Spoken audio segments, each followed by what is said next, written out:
lagu itu, putar ke kiri, putar ke kanan, apa? Katanya majelis taklim, tapi lagunya tidak mendidik.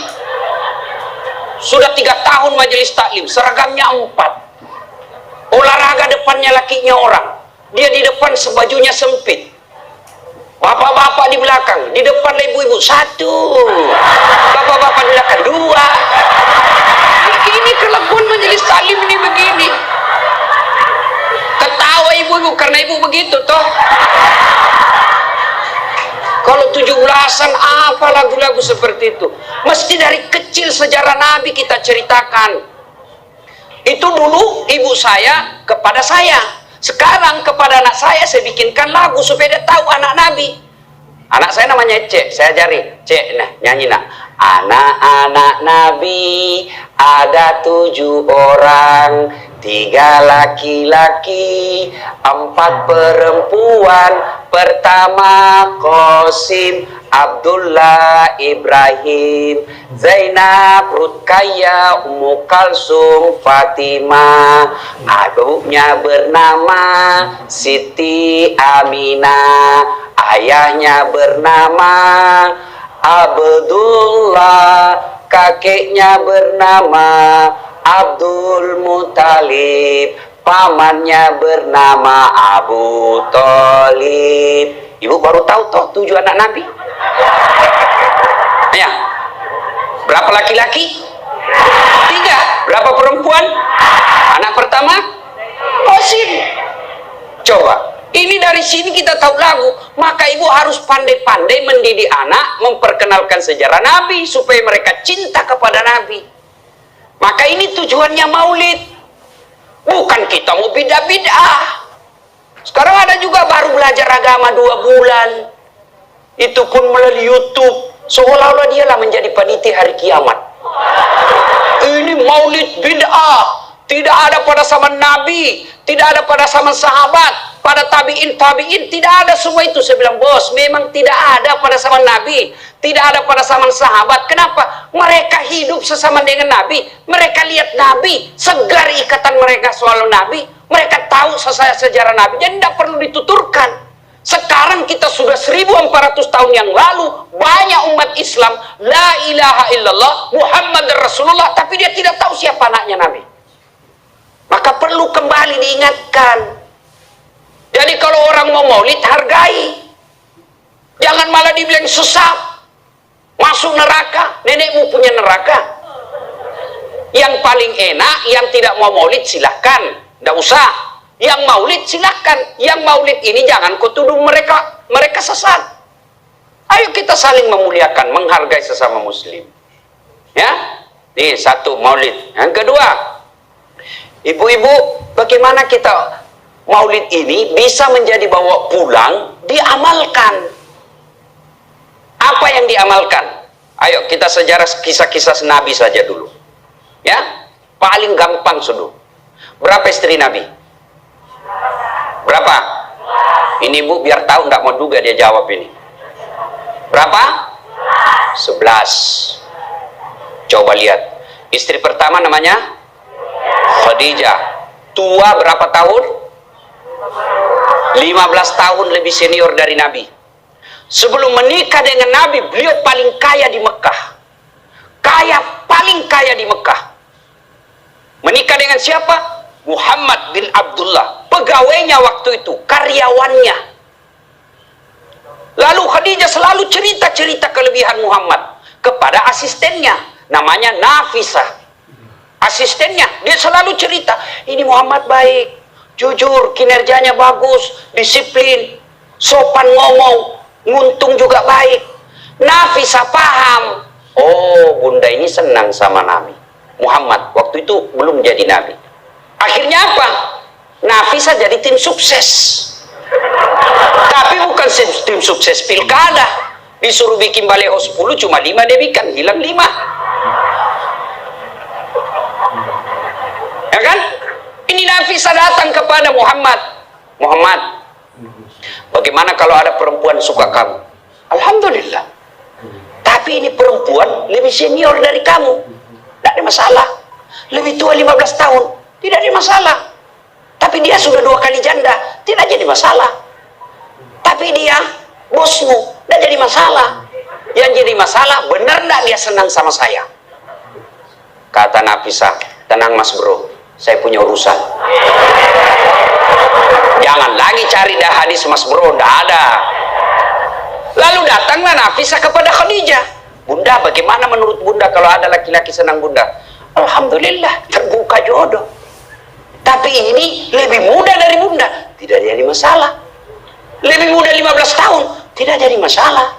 Tapi dia anak buahnya, tidak jadi masalah. Yang jadi masalah, benar tidak dia senang sama saya? Kata Nafisah, tenang bunda, saya punya urusan. Ini namanya tim sukses yang tidak mempermalukan kedua belah pihak. Coba kalau Nafisah mau memanfaatkan situasi, maka dia datang kepada Muhammad. Muhammad, dia suka kok bos, tenang aja, ambil semua hartanya, dia terlalu senang sama kamu. Tapi saya kan tidak. Berarti ibu-ibu jaga perasaan orang, jaga harga diri orang, jangan permalukan orang meskipun ibu tahu ada aib dalam dirinya. Ini penyakitnya ibu-ibu. Apa? Tukang gosip. Ini duduk-duduk begini damai tapi gersang. Oh coba lihat siapa duluan pulang, dia jadi berbicara. Jadi gini Pak Gubernur itu dia duduk-duduk itu, dia tidak cerita tapi apa? Dia mulutnya tidak ngomong tapi bibirnya dong. Memang fitrahnya. Apa begitu orang sini? Bukan cuma di sini, orang Amerika juga tukang gosip perempuannya. Fitrahnya. Maka Nabi katakan kalau perempuan mau selamat, jaga mulutnya, aman dia masuk surga. Cuma kan gampang sekali kita gosip lewat teman kita. Apa? Nggak serasi kudungnya sama roknya. Dibeli iya, lipstiknya palsu. Kenapa kau tahu? Melengket di giginya. Semua mau diurus. Iya kan? Ini penyakit kita, semua mau diurus. Ustadz aja dia gosip. Itu juga bajunya waktu di YouTube. Saya dengar tadi dilewat. Saya dengar. Itu juga bajunya waktu di YouTube. Astagfirullah. Ini penyakit ibu-ibu. Ibu. Mau gampang masuk surga? Ketika Nabi Isra Mi'raj kan dibawa jalan-jalan masuk surga. Subhanallah, alhamdulillah, banyak perempuan dalam surga. Begitu Nabi dibawa lihat neraka. Nauzubillah min zalik, ya Allah ampuni hambamu, ya Allah ampuni umatku, ya Allah. Kenapa? Perempuan ternyata lebih banyak dalam neraka. Ditanya kenapa bisa begitu?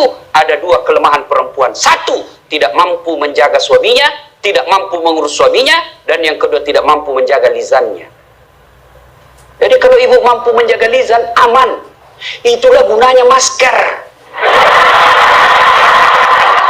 Sudah ibu, semua mau diurusin. Iya kan penyakit kita. Ya, Bu.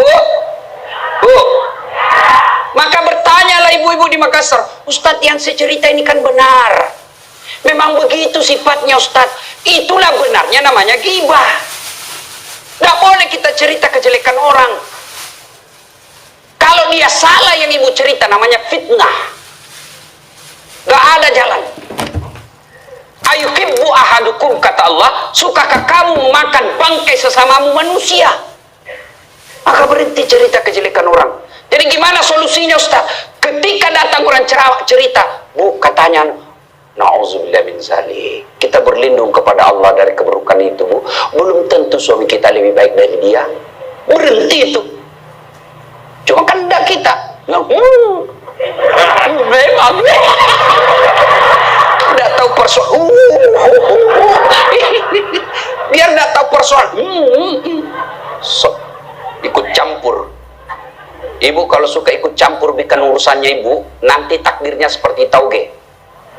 Tahu tauge? Coba lihat tauge, Bu. Kita bikin soto Banjar, ada. Pecel, sayur, lemper, ada. Ada tuh kalau di Makassar ada lemper. Ayo, Maka karena dia selalu ikut campur, Allah takdirkan semua toge bengkok. Dan yang lurus toh? Maka kalau ada ibu-ibu majelis begini kumpul, teriaki saja, pagi-pagi toge nih ya. Ini penyakit perempuan. Maka ini gunanya kita peringati maulid, supaya ibu-ibu pulang berhenti cerita kejelekan orang. Tidak ada gunanya, menghabiskan amal-amal kita. Nabi pernah kumpul para sahabat dan bertanya, atadruna manil muflis? Saudara-saudara sekalian, kau tahu siapa yang bangkrut nanti di akhirat? Mereka tidak sholat ya Rasul, dia sholat. Yang tidak puasa ya Rasul, dia puasa. Yang tidak haji ya Rasul, dia haji. Yang tidak bayar zakat ya Rasul, dia zakat sedekah. Kalau begitu siapa yang bangkrut ya Rasul? Jarusu wa khati'ur rahim, tetangga yang jahat sama tetangganya dan yang suka memutuskan tali persaudaraan. Dan salah satu jahat sama tetangga dan memutuskan tali persaudaraan adalah mereka suka menceritakan kejelekan orang. Adakah orang yang senang dicerita kejelekannya? Ada? Ada? Ada ibu? Lalu untuk apa kita cerita orang? Rajin betul istrinya majelis taklim, baik betul itu istrinya, tapi kasihan suaminya selingkuh kiri kanan. Lalu apa untungnya ibu cerita? Ibu, hei, hei. Nah, satu, pulang pengajian, tinggalkan gosip. Dua, Rasulullah setelah menikah dengan Khadijah, usia 40 tahun, Nabi dilantik menjadi Rasul. Pulanglah beliau 3 hari 3 malam di atas Gua Hira. Pulang menggigil. Dia ketuk pintu. Masuklah Nabi, kedinginan. Lalu Nabi berkata, istriku selimuti saya kedinginan. Kira-kira kalau ibu-ibu, apa jawaban ibu? 3 hari 3 malam suami tidak ada kabar. Di WhatsApp tidak dibaca. Di telepon di reject. Tiba-tiba datang kedinginan, bu, selimuti saya bu. Apa jawaban ibu? Apa ibu selimuti? Enggak, diinterogasinya suaminya. Mana HP-mu? Dari mana kau ini kedinginan? Iya toh? Tapi Khadijah tidak. Khadijah tidak pernah sangka buruk kepada suaminya. Apa kata Khadijah? Sami'na wa ata'na. Hikmah yang kedua buat ibu-ibu, sangka baiklah kepada suami. Demi Allah, tidak ada kebahagiaan rumah tangga yang dipenuhi dengan sangka buruk. Ibu mau bahagia dengan suami? Mau? Hilangkan sakwa sangka, hilangkan sangka buruk. Telepon suami tidak dijawab pagi-pagi, sangka baik. Oh, berarti suami saya lagi sholat duha. 1 jam kemudian ditelepon, belum dijawab juga. Oh, berarti suamiku lagi meeting dengan gubernur. Telepon lagi siang-siang tidak jawab. Oh, berarti suamiku lagi sholat berjamaah di masjid. Sore ditelepon tidak dijawab-jawab. Oh, berarti suamiku dia lupa handphonenya. Tiba-tiba sore masuk WhatsApp teman kita. Saya lihat suamimu bonceng cewek, cantik betul. Oh, berarti suami saya lagi nge-grab.